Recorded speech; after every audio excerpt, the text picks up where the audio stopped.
Hi folks, I'm Ashraf Ingora. I'm a language and soft skill trainer, live business and parenting coach. English Breakfast with Ashraf में आज हम देखेंगे बल है तो बल्ले बल्ले। यहाँ ये भी इम्फेसिस के एग्जांपल्स हैं। यहाँ पर कुछ सेंटेंस स्ट्रक्चर्स में सिर्फ या केवल ओनली शब्द के प्रयोग से ही वाक्य इम्फेटिक हो जाता है, जोरदार हो जाता है। फार्मूला देख लें, ओनली प्लस नाउन और प्रोनाउन जो कि सब्जेक्ट होता है, प्लस वर्ब प्लस एडजेक्टिव या एडवर्ब।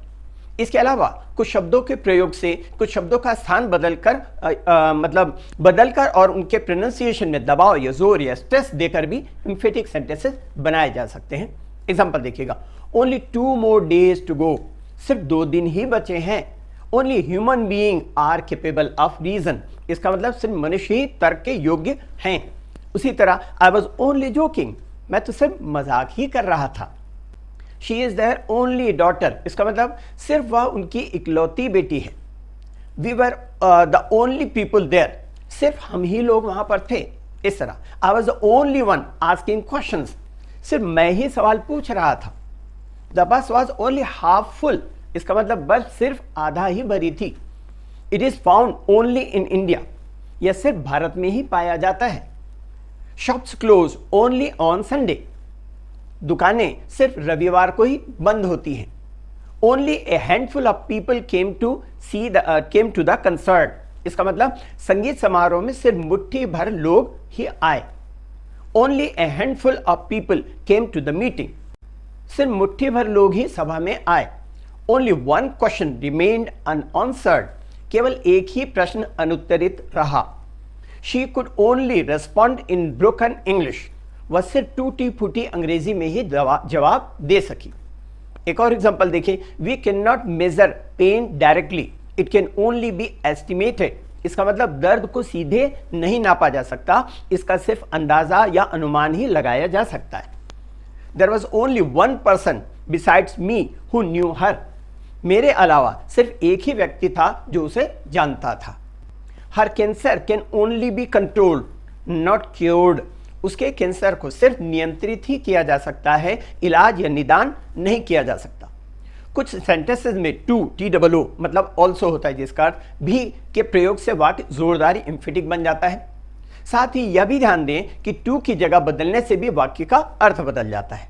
फॉर्मूला देखिए, पहले नाउन और pronoun plus comma plus too TOO plus comma plus verb. Sentence देखिए, I too spend some time in Ooty, मैंने भी कुछ समय ऊटी में गुजारा। I spend some time in Ooty too, मतलब मैंने कुछ समय ऊटी में भी गुजारा। तो पहले और दूसरे सेंटेंस में अंतर यह है कि मैंने भी कुछ समय और लोगों ने कुछ समय ऊटी में गुजारा, मैंने भी कुछ समय ऊटी में गुजारा, यह भाव व्यक्त होता है। और टू लास्ट में लगने से मैंने कुछ समय ऊटी में भी गुजारा, इसका मतलब मैं कहीं और भी समय गुजारा, उसके अलावा ऊटी में भी समय गुजारा, ये इसका भाव। आई टू प्लेड क्रिकेट, मैं भी क्रिकेट खेला। और अगर मैं इसको ऐसा कहता हूं, आई प्लेड क्रिकेट टू, मैं क्रिकेट भी खेला, इसका मतलब क्रिकेट के पहले बैडमिंटन खेला या टेनिस खेला और कुछ भी खेला। कुछ वाक्यों की बनावट से भी जोर देकर के एम्फेटिक सेंटेंस का बोध होता है। इन सेंटेंसेस में इवन या नॉट इवन, जिसका अर्थ होता है भी या यहाँ तक कि भी, साथ में आपने देखा होगा स्क्रीन पर दिखाई दे रहा है डैश डैश करके, इस तरह से, इस तरह के प्रयोग से सेंटेंस एम्फेटिक बन जाते हैं। ऐसे सेंटेंस में भी इवन इन नॉट इवन की जगह बदलने से वाक्य का अर्थ भी बदल जाता है। पहले फॉर्मूला देख लें, इवन और नॉट इवन प्लस नाउन और प्रोनाउन और वर्ब। एग्जांपल देखिए, ही डिडंट इवन अपोलोजाइज, उसने माफी भी नहीं मांगी। Even a child can do this, एक बच्चा भी इसे कर सकता है। He didn't say even a word, उसने एक शब्द भी नहीं कहा। He didn't even hear what I said, उसने मैंने जो कुछ कहा उसने सुना भी नहीं। There is not even a garden to visit, सैर करने के लिए बगीचा भी नहीं है।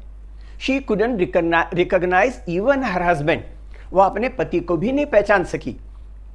Even my mother didn't recognize me, यहाँ तक कि मेरी माँ भी मुझे नहीं पहचान सकी। मतलब इस तरह से डिस्गाइज किया था मैंने, रूप बदला था कि मेरी माँ भी मुझे नहीं पहचान सकी।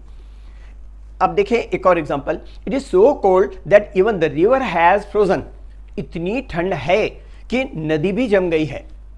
She didn't even say goodbye to her mother, उसने अपनी माँ को अलविदा भी नहीं बोली, नहीं कहा। इस तरह half the time you don't even listen to what I say, आधा समय तुम सुनते भी नहीं जो मैं कहता हूं। Even newly built house can need repairs, नए बने हुए घर को भी मरम्मत की जरूरत पड़ सकती है। She was so stunned that she couldn't even utter a word. वह इतनी स्तब्ध थी कि वह एक शब्द भी नहीं बोल सकी। कुछ ऐसे भी सेंटेंसेस मिलेंगे, सेंटेंस स्ट्रक्चर्स मिलेंगे जिनसे किसी कार्य के जोरदार तरीके से इम्फेटिकली जारी रहने का बोध होता है। इनका फॉर्मूला पहले देख लें। सब्जेक्ट प्लस गो ऑन और keep on plus verb plus ING.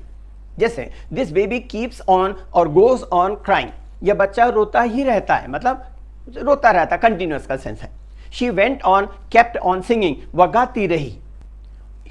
She goes on या कीप्स ऑन ईटिंग, वह खाती रहती है, मतलब खाती ही रहती है, इस तरह से। शी गोज ऑन और कीप्स ऑन स्पीकिंग, वह बोलती जाती है, मतलब कंटिन्यूसली टॉकेटिव होता है ना, जो बहुत ज्यादा बोलते हैं, उस तरह। आई went on kept on waiting for her, मैं उसका इंतजार करता ही रहा, इस तरह। ही वेंट ऑन और केप्ट ऑन डिसीविंग मी, वह मुझे धोखा देता रहा, इस तरह। धोखा दिया, फिर धोखा दिया, फिर धोखा दिया, कई बार, इस तरह से। आई वेंट ऑन और केप्ट ऑन बीइंग डिसीव्ड, मैं धोखा खाता रहा। आई वेंट ऑन और केप्ट ऑन बिलीविंग हिम, मैं उस पर विश्वास से भरोसा करता रहा। आई वेंट ऑन और kept on seeing him dying, मैं उसे मरता हुआ देखता रहा, क्योंकि उस कंडीशन में जैसे कहीं ऐसी स्थिति है जहां पर कोई ऑप्शन नहीं है या डॉक्टर ने कह दिया कि जान बचने के चांसेस नहीं, तो आपके पास कुछ नहीं बचता, इस तरह। She went on kept on ogling me, तिरछी नजर से देखना, वो मुझे तिरछी नजर से देखती रही, इस तरह से। शी वेंट ऑन और केप्ट ऑन सोबिंग, वह सिसकती रही। ही वेंट ऑन और kept on bursting into laughter, वह ठहाका लगाता रहा। दे वेंट ऑन और केप्ट ऑन सबटाजिंग, इसका मतलब वे तोड़ फोड़ करते रहे, जैसे दंगों में जनरली होता है, इस तरह। ही वेंट ऑन और केप्ट ऑन बोरोइंग, वह उधार लेता रहा, मतलब बार बार कई जगह से उधार लेता रहा, इस तरह। आई वेंट ऑन और केप्ट ऑन लैंडिंग, मैं उधार देता रहा। अब देखें, कुछ सेंटेंस स्ट्रक्चर से बोध होता है कि कोई व्यक्ति ज्यादातर एक ही कार्य करता रहता है। पहले फॉर्मूला इसका देख लें। Subject plus do nothing but plus infinitive without to. He does nothing but play, वह खेलता ही रहता है। They do nothing but laugh, वे हंसते ही रहते हैं। He does nothing but watch TV, वह टीवी देखती ही रहती है। She does nothing but chide everyone, वह हर किसी को झिड़कती ही रहती है। He does nothing but read, वह पढ़ता ही रहता है। I did nothing but behold her beauty, मैं उसकी खूबसूरती को निहारता रहा। He does nothing but eat, वह खाता ही रहता है। She does nothing but purchase something or the other, वह कुछ न कुछ खरीदती ही रहती है। एक ऑब्सेशन सा हो जाता है कई लोगों को कि एडिक्शन जैसा होता है ना, कि बस मॉल जा रहे हैं, कुछ न कुछ खरीद रहे हैं, चीज़ें घर पे भी हैं तो भी खरीदे जा रहे हैं, इस तरह। He does nothing but quarrel, वह झगड़ता ही रहता है, अर्थात जब देखो वह झगड़ता ही रहता है, झगड़ने के अलावा कुछ नहीं करता। इंग्लिश के लिए आप मेरे channel English Breakfast with Ashraf and soft skill के लिए Ashraf the mover and shaker को लाइक शेयर एंड सब्सक्राइब करें। कमेंट सेक्शन में कमेंट करें, बेल आइकॉन प्रेस करें और मेरी बुक जरूर पढ़ें। Thanks for watching.